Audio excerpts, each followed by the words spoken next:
రంగులు ఎందుకు? అయినా కళ్యాణ్ గారు జనాల ముందు వాస్తవాలు ఉంచాలి. మొదటిసారిగా ఈ భాగ్యనగరంలో మీరాలం ట్యాంక్ అని ఒక చెరువు ఉండే.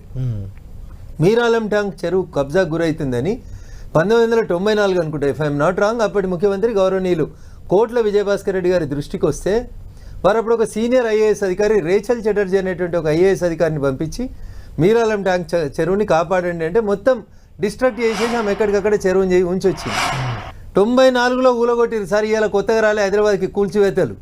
కాంగ్రెస్, రేవంత్, రఘునందన్, కేటీఆర్, కిషన్ రెడ్డి గారు, ఇది కాదు పంచాయతీ. నేను ఇందాక మాట్లాడితే ఏం చెప్పినా, నేను ఒక సైన్స్ టీచర్ని. ప్రకృతి బాగుండాలి, పర్యావరణం బాగుండాలి. ఉత్తరాఖండ్లో మనం 2-2.5 సంవత్సరాల క్రితం చూసినాం కళ్యాణ్ గారు, ఎట్లాంటి వరదలు వచ్చినాయి. పెద్ద పెద్ద బిల్డింగ్లు కొట్టుకుపోయినాయి కదా. ఎకలాజికల్ ఇంబ్యాలెన్స్ జరుగుతుంది, పర్యావరణానికి నష్టం జరుగుతుంది. కొండలు, గుట్టలు, చెరువులు, కుంటలు అన్నీ ఎంకరేజ్ చేసుకుంటూ పోయి కడితే, మొన్న కదా 4 రోజుల కింద కదా వయనాడుని ఎట్లా మర్చిపోతాం మనం. ప్రకృతిని విధ్వంసం చేస్తే ఆ విధ్వంసంలో మనుషులు చచ్చిపోతున్నారు, ముక్కు పచ్చలారని అమాయకులు చచ్చిపోతున్నారు.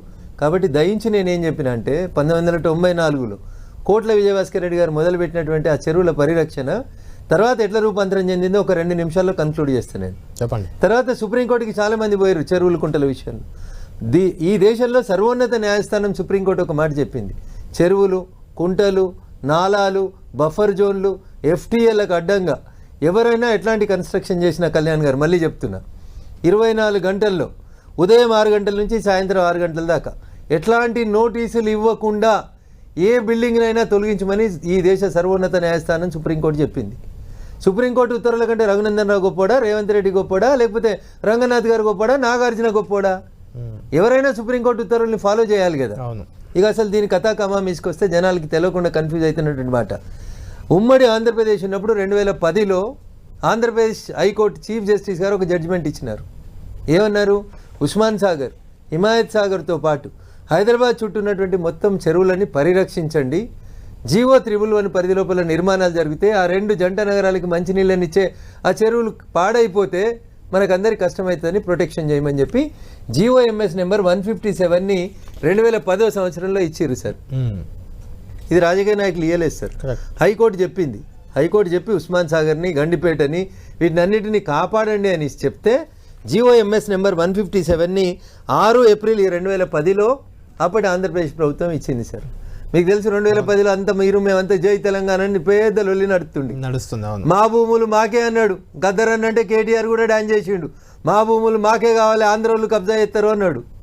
2014లో తెలంగాణ వచ్చిన తర్వాత ఈ రాష్ట్రంలో ఉన్నటువంటి ఉమ్మడి హైకోర్టు చెప్పింది. దీంట్లో ఇంకో మాట చెప్పాలి. ఈ జీవో 154లో ఏం చెప్పారు?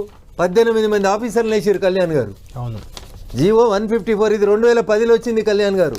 చెరువులు, కుంటలు, హిమాయత్ సాగర్, ఉస్మాన్ సాగర్, గండిపేటలను కాపాడమని. Metropolitan commissioner Hyderabad, representative of DGP of police, commissioner of greater Hyderabad municipal corporation, MD Hyderabad metro water works, ఇట్లా ఒక జీవో ఇచ్చి ప్రొటెక్ట్ చేయమని చెప్పిండ్రు. ఇది పక్కన పెట్టిరు కేటీఆర్ గారు.